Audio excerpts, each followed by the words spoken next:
ನನ್ನ ಜೀವ ಹೋದರೂ ಪರವಾಗಿಲ್ಲ, ಆದರೆ ನನ್ನ ಸೊಸೆಗೆ ನಾನು ಅನ್ಯಾಯ ಆಗೋದಕ್ಕೆ ಬಿಡೋದಿಲ್ಲ. ಆ ಮನೆಯಲ್ಲಿ ಮೊದಲೇ ರಾಕ್ಷಸರು ತುಂಬಿಕೊಂಡಿದ್ದಾರೆ. ರಾಕ್ಷಸರು ಈಗ ಕತ್ಲೆ ಆವರಿಸ್ಕೊಂಡಿದೆ. ಹಿಂಗಾದರೆ ನನ್ನ ಮನೆ ಹೆಂಗವ್ವ ಉದ್ಧಾರ ಆಗತ್ತೆ?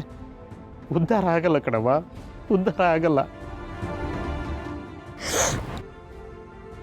ಅಕ್ಕ, ಇಷ್ಟೊತ್ತವರೆಗೂ ನೀವು ಹೇಳೋದ್ನೆಲ್ಲ ಕೇಳಿದೆ ನಾನು. ಈಗ ನಾನು ಹೇಳೋದನ್ನ ಕೇಳ್ತೀರಾ? ನೀವೇ ಹೇಳ್ತಿದ್ದೀರಾ ಮನೆ ಕತ್ಲಾಗಿದೆ, ಮನೆ ತುಂಬ ರಾಕ್ಷಸರು ತುಂಬ್ಕೊಂಡಿದ್ದಾರೆ ಅಂತ. ಈಗ ನಮ್ಮ ಗುಂಡುನ ಮನೆ ಕರ್ಕೊಂಡು ಹೋಗಿ ಏನು ಮಾಡ್ತೀರಾ ಅಂಕಲ್?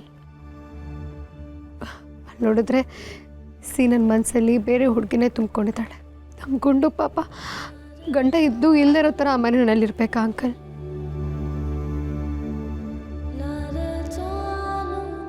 ನಮ್ಮ ಗುಂಡು ಗಂಡ ಅಂತ ಅನ್ಸ್ಕೊಂಡವನು ಇನ್ನೊಂದು ಹುಡುಗಿ ಜೊತೆ ಓಡಾಡೋದನ್ನ ನೋಡಿಕೊಂಡು ಸಂಕಟ ಪಡಬೇಕಾ ಹೇಳಿ ಅಂಕಲ್? ಅಯ್ಯೋ ಪಾರು, ನಿನಗೆ ನಾನು ಹೆಂಗವ್ವ ಹೇಳಿ? ಆ ಪಾಪಿ ಸೀನಾ ಇಷ್ಟಪಟ್ಟಿರೋ ಪಿಂಕಿ ಒಳ್ಳೆಯವಳಲ್ಲ ಕಣವ್ವ, ಒಳ್ಳೆಯವಳಲ್ಲ. ನಾನೇ ನನ್ನ ಕಣ್ಣಾರೆ ನೋಡಿದ್ದೀನಿ. ನಾನೇನ್ ಸೀನನ್ ಲವ್ ಮಾಡಿ ಮೈ ಪರ್ಚ್ಕೊಂಡು ಗಾಯ ಮಾಡ್ಕೊಂಡು ಅವನ ಜೊತೆ ಮದುವೆ ಮಾಡ್ಸು ಅಂತ ಕೇಳಿದ್ನಾ? ನನಗೆ ಸೀನಾ ಮುಖ್ಯನೇ ಅಲ್ಲ, ನನಗೆ ಬೇಕಾಗಿರೋದು ಅವ್ರ ಅಪ್ಪನ ಆಸ್ತಿ. ಅಂತ ಪಾಪಿ ನಮ್ಮ ಮನೆಗೆ ಬಂದರೆ ಇಷ್ಟು ವರ್ಷ ನಾನು ಬೆವರು ರಕ್ತ ಸುರಿಸಿ ದುಡ್ದಿರೋ ಮನೆ ಆಸ್ತಿ ಪಾಸ್ತಿ ಎಲ್ಲ ಬೀದಿ ಪಾಲಾಗತ್ತೆ ಕಣವ್ವ, ಬೀದಿ ಪಾಲಾಗತ್ತೆ. ನಮ್ಮನೆ ಉಳಿಸು ಪಾರು, ನಮ್ಮನ್ನು ಉಳಿಸು ಪಾರು.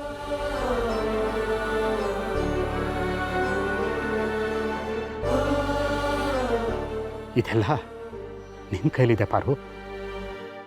ನನ್ನ ಸೊಸೆ ನನ್ನ ಮನೆಗೆ ಬಂದರೆ ಮಾತ್ರ ಸಾಧ್ಯ. ಹಾಲಲ್ಲಿ ಹಾಕ್ತೀಯೋ ನೀರಲ್ಲಿ ಹಾಕ್ತೀಯೋ ನೀನೇ ನೋಡವ್ವ. ಆದರೆ ನಂದೊಂದು ಮಾತು, ಮದುವೆ ಆದ ಹೆಣ್ಣಿನ ಜೀವನ ತವ್ರ ಮನೇಲೆ ಹಾಳಾಗಬಾರ್ದವ್ವ. ಇಷ್ಟೇ ನಾನು ಕೇಳ್ಕೊಳ್ಳೋದು. ನನ್ನ ಸೊಸೆ ಜೀವನ ಹಸನಾಗಬೇಕು ಅಂದರೆ ಅದು ನಿನ್ನಿಂದ ಮಾತ್ರ ಸಾಧ್ಯ ಕಣವ್ವ. ನನ್ನ ಜವಾಬ್ದಾರಿನ ನಿನ್ನ ಮೇಲೆ ಹಾಕಿದ್ದೀನಿ ಕಣವ್ವ. ಹೇಗಾದರೂ ಮಾಡಿ ಶಿವಗೆ ಒಪ್ಸವ್ವ.